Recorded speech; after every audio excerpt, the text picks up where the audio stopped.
Cuando el programa encuentra un dispositivo del cual no podemos determinar su sistema, empieza a captar información para que podamos tomar una decisión a posteriori y completemos los datos para almacenar la información. Primero nos pedirá el nombre del usuario a registrar, luego registrará el sistema operativo, el resto de datos como la fecha de detección, los puertos abiertos, la dirección MAC, los recursos que comparte y otros los recopilará de forma automática.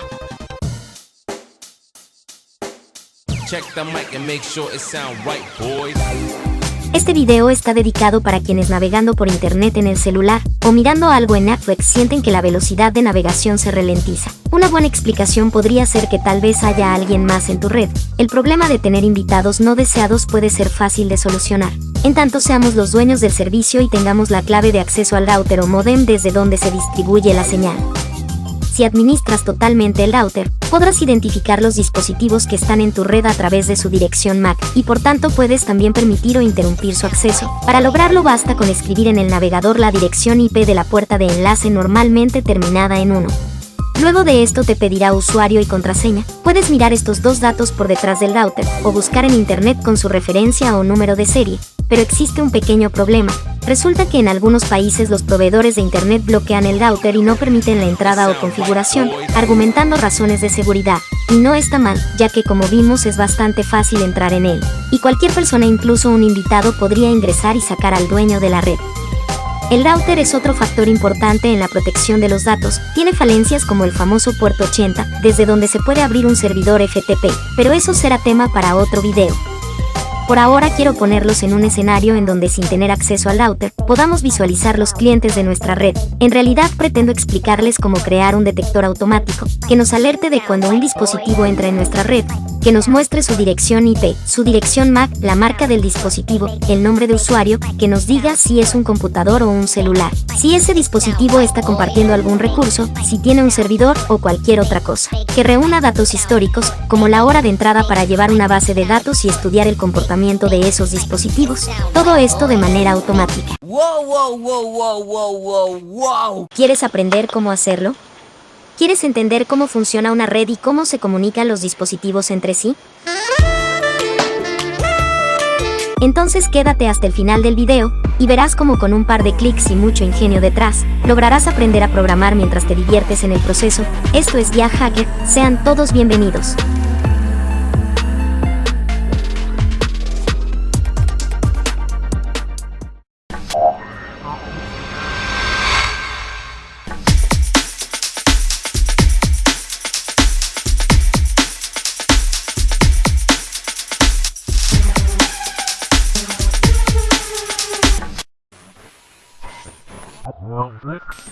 Vamos a comenzar entendiendo cómo se constituye una red. Para ello debo hacer una pequeña referencia al modelo de arquitectura del protocolo TCP/IP dentro de la capa de Internet, también conocida como capa de red o capa IP, que acepta y transfiere paquetes de datos dentro de la red. Esta capa incluye el potente protocolo de Internet IP, el protocolo de resolución de direcciones ARP y el protocolo de mensajes de control de Internet ICPM.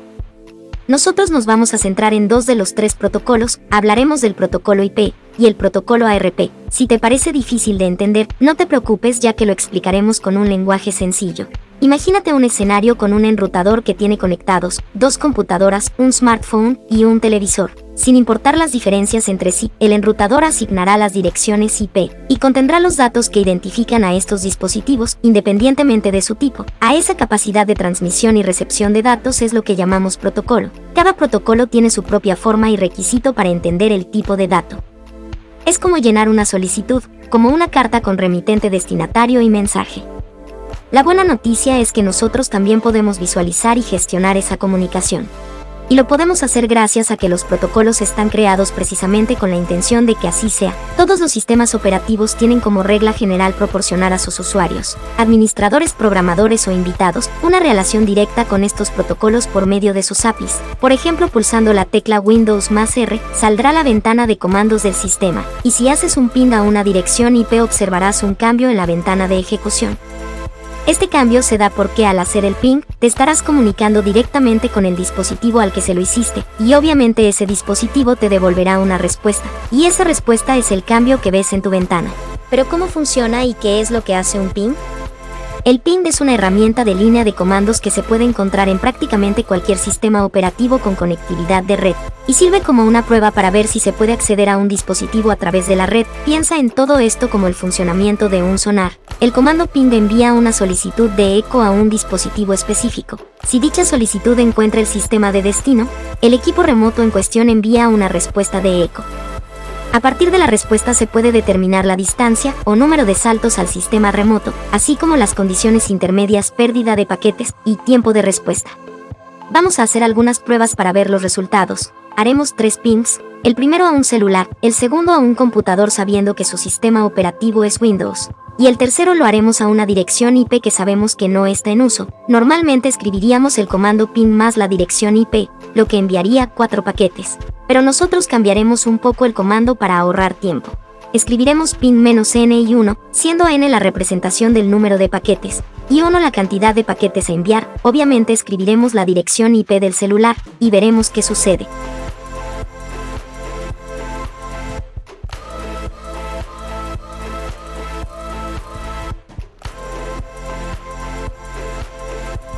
Observemos con atención la línea que habla de la respuesta. Tenemos por un lado los bytes enviados, el tiempo de respuesta, y lo más importante, el TTL o tiempo de vida del paquete enviado. Como vemos arroja un número, ese número que en este caso es el 64, nos ha sido devuelto, ya que del otro lado la dirección IP corresponde a un sistema operativo Android.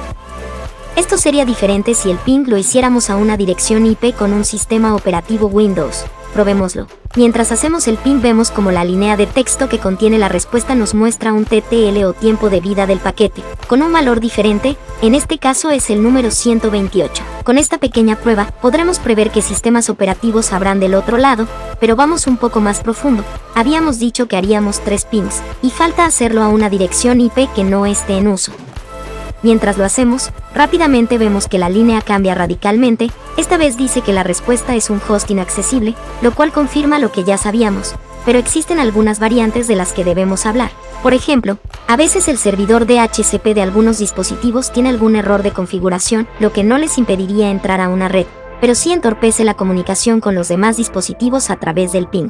En ese caso la respuesta que obtendremos sería algo así como tiempo de espera para solicitud agotado, lo cual nos indicaría que existe un dispositivo en la red con esa dirección IP, pero que resulta imposible acceder a él en este momento. Eso no debe preocuparnos. Más adelante hablaremos de cómo obtener sus datos. Por ahora lo importante es entender la diferencia que hay entre obtener una respuesta de host inaccesible y solicitud de tiempo agotado. El inaccesible indica indudablemente que esa dirección IP está en desuso, mientras que tiempo de solicitud agotado indica que sí existe alguien con un dispositivo en la red, pero que por el momento no podemos obtener sus datos. En resumen, ya podemos saber dónde centrar nuestra atención para crear las funciones que se encargarán de obtener los datos para nuestro programa. A propósito de eso, habíamos dicho que automatizaríamos todos los procesos, y aquí vamos. Pero antes de empezar a tirar código, recuerda que este proyecto comenzó desde hace algún tiempo, con un tutorial que explicaba cómo hacer animaciones en la ventana de nuestro CMD, y que también hicimos 2 programas de ingeniería inversa. El primero nos alertaba de los comandos ejecutados por los programas que tenemos, y el segundo se encarga de analizar los puertos de comunicación usados por los programas. Lo que quiere decir que si un programa usa comandos lo sabremos, y mejor aún, si un programa trata de comunicarse con un servidor remoto tendremos una alerta, pudiendo así determinar si somos víctima de traspaso de datos o manipulación remota. Por ahora lo estamos desarrollando con BatchScript. Esto es porque, como ya explicamos en anteriores videos, los lenguajes de programación usan el intérprete de Windows y sus APIs para obtener los datos del sistema, y es necesario adelantarnos entendiendo la lógica de nuestra consola, y también su lenguaje, pero terminado el proyecto lo traduciremos a otro lenguaje y lo entregaremos como una suite de herramientas para control y protección de un sistema. Por último, es muy importante entender el funcionamiento del ping, ya que incluso puede ser usado para transmitir paquetes con mensajes dentro de una red y capturarlos con programas de terceros tipo Wireshark. Y como sabrán, cada técnica de la que podemos ser víctima es una oportunidad a nivel intelectual. Incluso puede ser objeto de estudio y luego ser repotenciada para nuestro beneficio. Es como voltear el filo de una espada. Dicho esto, comencemos de una vez. La imaginación es aún más importante que el código, por tanto, tenemos que imaginar cómo podemos automatizar el ping y hacer que éste se haga con cierto orden, y que recorra las posibles direcciones lógicas que existen en nuestra red. Para ello, la mejor alternativa sería la utilización de una rutina for, Vamos a iterar a través del rango del número del formato de los 4 octenos que conforman nuestra dirección IP. Además, supondremos que dicho formato es de clase A, por lo que configuraremos el cuarto octeno pensando en ir desde 2 a 254 de 1 en 1, y pondremos su salida en una variable. Con esto podremos utilizar el PIN con un principio y un final dentro de la estructura del for. Seguro se quedaron pensando, ¿por qué desde 2 y no desde 1 y por qué hasta 254 y no 255? La respuesta es que la puerta de enlace termina en 1, por lo que lógicamente esta dirección aparecería ocupada en cada scan, y puede llegar a confundirse con un dispositivo externo. Lo mismo pasa con la dirección IP terminada en 255. De todas formas, pueden comprobarlo ustedes mismos, hacer el ping, y si tienen resultados diferentes incluir estas direcciones dentro de su código. Además, es bueno que sepas que si un dispositivo dentro de tu red utiliza un formato de dirección IP diferente, del tipo clase B, o C, o D, no podrás comunicarte con él a través del PIN. Después haré un video especial para hablar de este escenario. Vamos a seguir completando nuestro código, ahora que tenemos el poder de preguntar por la disponibilidad de cada dirección IP de manera individual.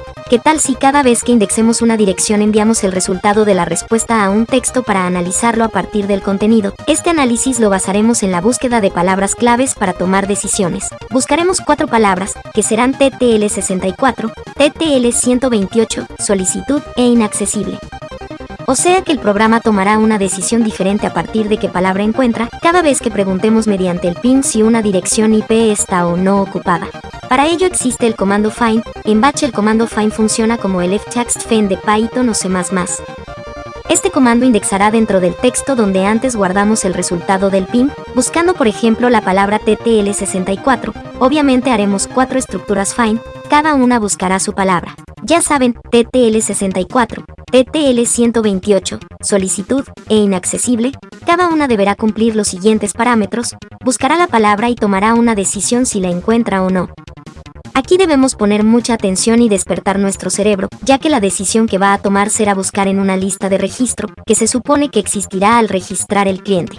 Y digo que despertemos el cerebro ya que anidaremos un find dentro de otro find, mientras que el primer find busca la palabra TTL64, el segundo find busca la dirección IP que arrojó dicho resultado dentro de una lista de clientes, y nos llevará a una función externa, fuera de la estructura for, que a su vez buscará la dirección IP asociada a la dirección MAC en un archivo de texto. Ahora tenemos 3 finds. Por supuesto, el tercer find tendrá 2 caminos. En el primero encuentra la dirección IP asociada a la MAC del dispositivo, envía un mensaje de alerta sobre la presencia del cliente y continúa buscando direcciones IP ocupadas. Atentos a esto, el segundo camino supone que no encontró la dirección MAC asociada a la dirección IP, pero sí encontró una dirección IP que ya había sido agregada, lo que quiere decir que existe un nuevo cliente, y que simplemente el enrutador le asignó esa dirección IP. En mi caso pasaré a escribir una función que elimine todos los datos de ese cliente, de manera que podamos volver a agregarlo, pero teniendo en cuenta los nuevos datos. Así no corremos el riesgo de llevar falsos datos cuando los dispositivos cambien de dirección IP. Recuerden que todo lo que les estoy explicando está contemplado tras encontrar la palabra TTL64 en el archivo de texto que guarda el resultado del PIN con el find que está dentro del for, y que ese primer find también tenía 2 caminos. Este segundo camino lo trabajaremos a continuación.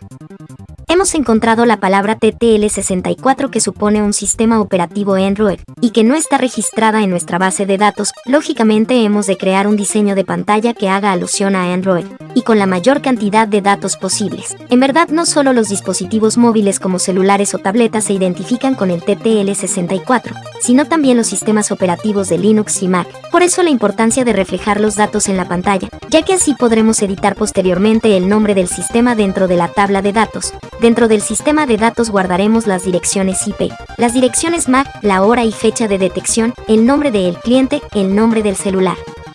Esto último funciona solo para Windows y no para Android, pero eso no importa, porque cuando encuentre el TTL128 significará que es un sistema operativo de Windows. Debemos intentar saber qué puertos de comunicación tiene abiertos para agregarlos a la base de datos. También podríamos guardar información de si tiene o no recursos compartidos.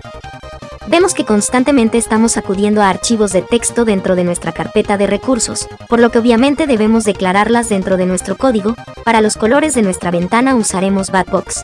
También debemos descargar Nmap, ya que dentro del código usamos un par de comandos que le hacen referencia. En cuanto al diseño en pantalla, para animar la detección de los diferentes sistemas operativos, usa tu imaginación. Recuerda que al final del proyecto tendrás todo resumido con algún otro lenguaje de programación. El video se hace largo y la idea es que puedas digerir lo que has visto. En el próximo capítulo veremos cómo hacer un segundo programa que recoja los datos, que muestre y escanee solo los dispositivos que hemos detectado para ahorrar tiempo y demostrar mayor optimización. Recuerda que puedes solicitar el código y los recursos a cambio de un like y un comentario. Entiende que esto no es en sí un tutorial detallado, sino más bien una guía. La idea es que entiendas el código y puedas corregirlo en caso de ser incompatible con tus configuraciones de sistema. Si llegaste hasta aquí, no olvides suscribirte y darle a la campanita para más contenido. Lo primero que hará el programa será decirnos nuestra dirección IP. Obviamente no queremos tener que hacerlo nosotros mismos o dejarlo así para después confundirnos pensando de quién será la dirección IP. No sería muy cómodo abrir la ventana del CMD y escribir los comandos. Se trata de automatizar. La idea es tener clara nuestra dirección y no entorpecer el proceso de escaneamiento. Luego de eso empezará a escanear toda la red buscando en cada dirección IP los dispositivos que se encuentren alojados. Lo bueno es que el scan se hace en tiempo real, tal como lo ves en pantalla. Intrusos. Atención, intrusos. Cuando el programa encuentra un dispositivo del cual no podemos determinar su sistema, empieza a captar información para que podamos tomar una decisión a posteriori y completemos los datos para almacenar la información. Primero nos pedirá el nombre del usuario a registrar, luego registrará el sistema operativo, el resto de datos como la fecha de detección, los puertos abiertos, la dirección MAC, los recursos que comparte y otros los recopilará de forma automática. Por supuesto que cada detección es diferente en base a qué palabra encuentra. Si por ejemplo encuentra la palabra TTL128 o TTL64, entonces tendrá claro cuál es el sistema operativo y se guardará automáticamente. Lo que estás viendo en pantalla pertenece al próximo tutoguía, donde hablaremos de cómo crear un programa que solo revise las direcciones IP de los dispositivos que ya han sido agregados a la base de datos. Imagina estas dos herramientas trabajando en equipo. La primera hace el scan y registra los clientes y sus datos, mientras la segunda nos muestra el mapa que hemos construido de manera eficaz y con un atractivo diseño. Check the mic and make sure it sound right, boys.